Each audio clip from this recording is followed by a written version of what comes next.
Before we start to play with the ball, we need to get to know the ball and treat it like our friend.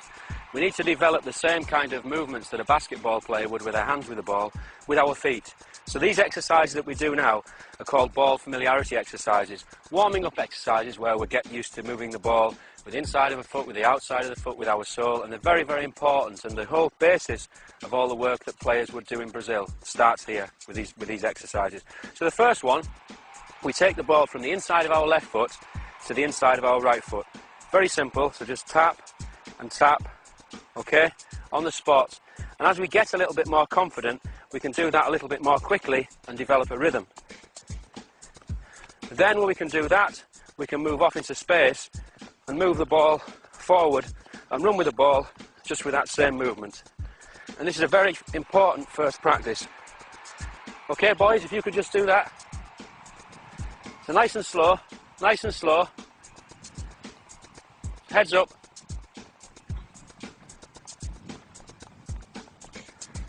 Okay, excellent. And stop. The next exercise that we're going to do, we're going to use the sole of the foot. The sole of the foot is rarely used in English football. More so in the last few years when we've had foreign players come into the country, but before that, hardly at all. In Brazilian football, the sole is the most common area used to control the ball. This comes from those players learning in football salon, where the sole is the key receiving surface. And the sole has many applications. We can pass with the sole, we can dribble with the sole, we can run with the sole of the foot, okay? Our basic warm-up exercise using the sole of the foot is just to drag the ball from left to right, just with that area there at the bottom of our shoe at the front on the sole.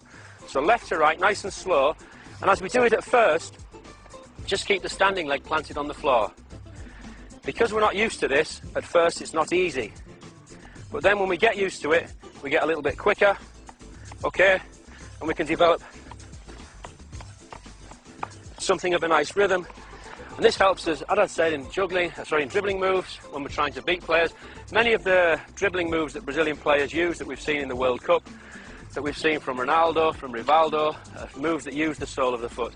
And this exercise is very important for us developing control with the sole. So if we can have some example, okay, off we go. Nice and wide, not too quick, nice and wide. Head up, Brad. It's important that we keep our head up all the time because in the game, we're always looking for players to pass to. We've got opponents coming to us, so to play with our head down is not very good. And from a young age, we've got to try and develop where we're doing everything with our head up.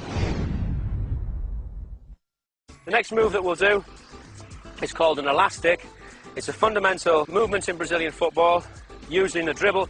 The player Rivellino made this move, very famous in the 1970 World Cup, and it's actually named after him, the Rivellino elastic. Ronaldo has used it more recently, and in fact Michael Owen in our own Premier League used this move against West Ham last year in a game, and it was us that showed the move to Michael, and it's one of his favourites. So the elastic move, we move the ball out and then in, all in one movement. Out and then in, all in one. And I'll just show you later how it works in a game. If you could come here, Bradley, without your ball.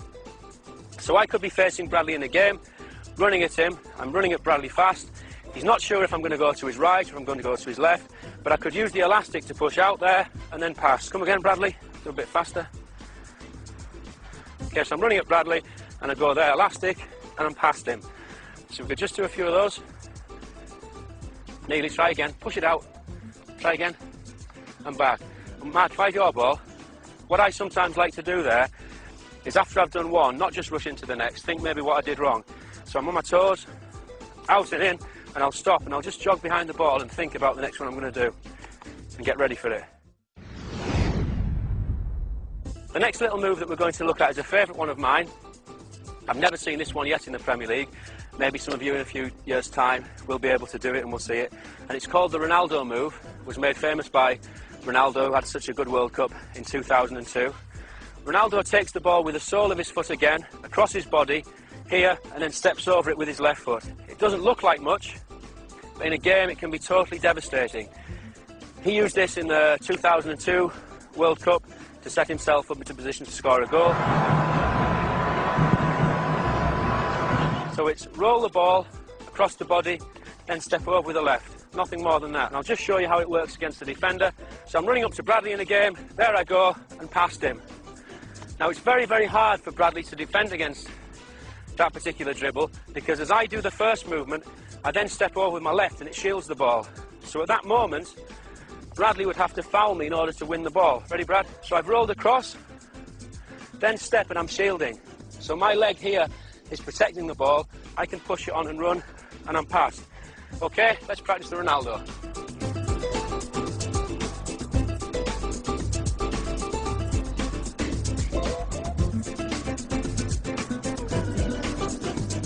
Okay, and stop.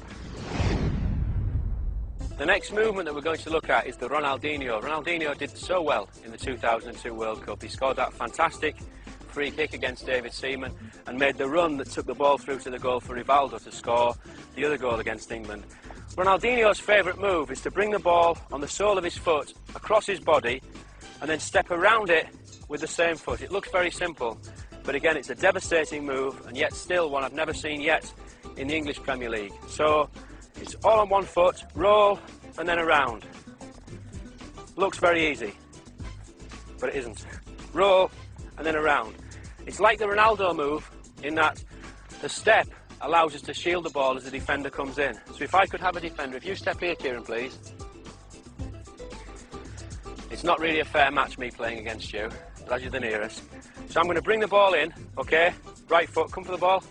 Then I step around here, okay? So again, the first move is on the sole of the foot. So important in Brazilian football. And the sole of the foot teases Kieran in towards the ball, but it's that it's that second step that will stop him getting it. And if Kieran then wanted to get this ball, he's going to have to foul me or kick me because I'm shielding. Ready? Now, after you've made the mistake, then try and come and get the ball. Okay? Ready? So, see? And I'm away from him, blocking him. Try again. Go. Ready? And he can't. We'll move on now to a little move that Rivaldo uses, one of my favourite players. We again practice this on our own. It's no use with any of these things, watching television and watching the videos of Brazil or the World Cup or any player and then thinking straight away, I can go and do that. I hear commentators so many times see Brazilian players and they say, wow, what did they do? It was so difficult. Our players could never do that. You can do it if you practice. Children can do it. It's just a matter of looking at exactly what they did and then breaking it down into bits, learning the bits, learning it on your own, and then later it's possible in the game. So this is one of Rivaldo's. He brings the ball, he brings the defender in, then brings the ball back with the sole of his foot again, behind his standing leg, and then across. He makes like a little triangle. So 1, 2, 3. 1, 2, 3. Now you may say, how does that have any use to beat a defender? Well, I'll show you. James, if you can come in. James is a very good defender. He's at Huddersfield Town at the moment, a centre-back. But I still think with my little Rivaldo trick, I'll be able to beat him. In fact, this is one of James's favourites. I know that from coaching him down the years. So we're running to the defender. I show him the ball. So I go 1, 2, 3, and away. Okay? So it's the second touch that is the vital one, because it's like a dog showing the dog the bone to come and get the ball. We're trying to show the defender the ball to get him to follow. So 1, 2, he goes there, 3, and I'm gone. James, if you were there in the corner, I can come into the ball to James. Come on. Come on. Come on. And then finally I'm gone. And away. Very nice move. I think it's better if we practice it moving backwards to get a lot of repetitions in. So in the space, back, behind and across, back, behind and across. Wide with our arms, so that if we're in a game, we would be shielding. Try and keep our head up. And we repeat that movement until it almost becomes second nature. Okay? It's another very important one. Go. Good. Come on.